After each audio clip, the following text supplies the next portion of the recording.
आजच आदर्श live news चॅनलला subscribe करा आणि बेल आयकॉन अवश्य दाबा।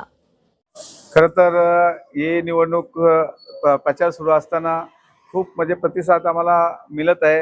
म्हणजे बोलले तर आम्ही आदईपासून सुरुवात केली, आदईला सुद्धा आम्हाला एवढा प्रतिसाद मिळाला की सर्व गावांच्या जातोय तर त्यांचं म्हणणं आहे का विलास फडके हे निवडून यायलाच पाहिजे अशा प्रकारचं सगळ्यांच्या मनात आहे। नागरिकांना मतदान करण्यासाठी काय आवाहन करता? नागरिकांना एवढंच आवाहन करेन का इथे या मतदारसंघात म्हणजे खूपच समोरून दादागिरी, पैशाची ताकद हे दोन्ही गोष्टी जोरात चाललेली आहे। आमच्या काही माझ्या सहकाऱ्यांना धमकवण्याचं काम चालू आहे, पण आमचे सहकारी काय धमकीला भीक घालणार नाही, कारण त्यांना माहीतच आहे का आमच्या शेतकरी कामगार पक्षाचे किंवा माझे मित्र पक्ष हे महाविकास आघाडीमधली सर्व मंडळी जोरात कामाला लागलेली आहे। त्यामुळे त्यांचा कुठेतरी जलपलट होत असेल तरी आमचे लोक काही घाबरणार नाही, परंतु मतदारांना एवढंच आवाहन करेन का या कुठल्याही गोष्टीला तुम्ही बली न पडता तुम्ही मला मतदान करा आणि निवडून द्या ही अशी विनंती करेन। तर मी सगळ्यात मोठा प्रश्न मी आदईमधून सुरुवात केली असताना का तो पाण्याचा प्रश्न हा खूप मोठा आहे।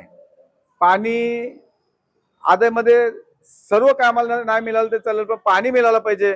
पाणी आपण त्यांना देण्याचं पूर्ण आश्वासन दिलेलं आहे का आपण निवडून आल्यानंतर तुम्हाला प्रथम आमचा कामाचा जो ह्या असेल तर पाणीच असेल असं आम्ही त्यांना आश्वासित केलेलं आहे। निवडणूक 5 तारखेला होती आणि आता 2 दिवस आम्हाला वाढून मिळालेले आहेत। 7 तारखेपर्यंत जातोय, पण मधले 2 दिवस प्रचाराचे नव्हते, पण तरी ठीक आहे। 7 तारीख सुद्धा आम्हाला योग्य झालेली आहे, कारण आम्हाला निवडणूक थोडंसं आम्ही उशिरानं चालू झाल्या कारणाने 7 तारीख आमच्यासाठी खूप चांगली आहे। या ठिकाणी भारतीय शेतकरी कामगार पक्षाचे पदाधिकाऱ्यांनी भारतीय जनता पार्टीमध्ये पक्ष प्रवेश केलेला आहे। आजही त्यांचा भारतीय जनता पार्टीमध्ये पक्ष प्रवेश होतोय।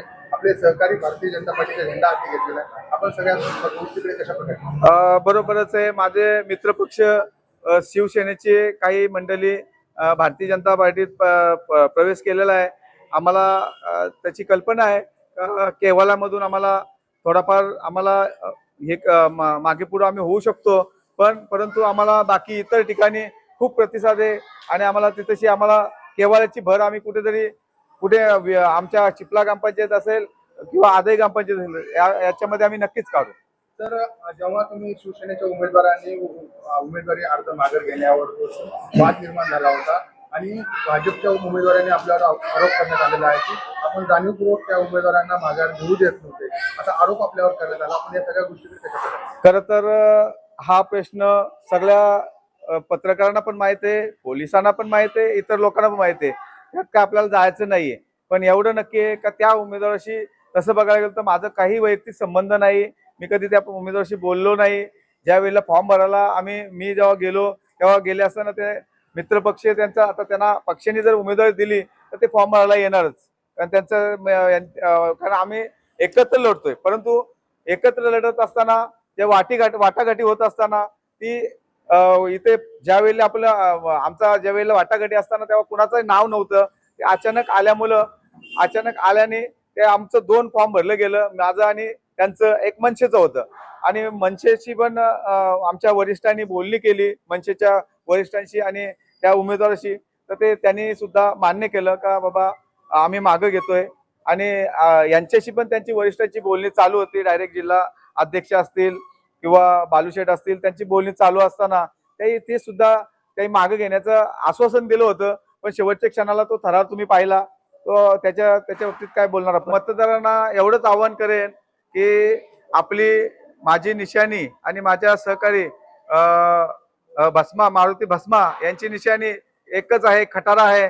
आणि ह्या खटाऱ्याला तुम्ही भरगच्च निवडून द्याल याची खात्री बाळगतो आणि कुठल्याही भयभीत आणि पैशाला बली न पडता तुम्ही मतदान करा आणि मला भरपूर मतांनी निवडून द्याल अशी विनंती करतो। पनवेल आणि नवी मुंबई व रायगडच्या ताज्या घडामोडी पाहण्यासाठी आजच आदर्श लाईव्ह न्यूजला सबस्क्राईब करा आणि बेल आयकॉन दाबून रहा अपडेट।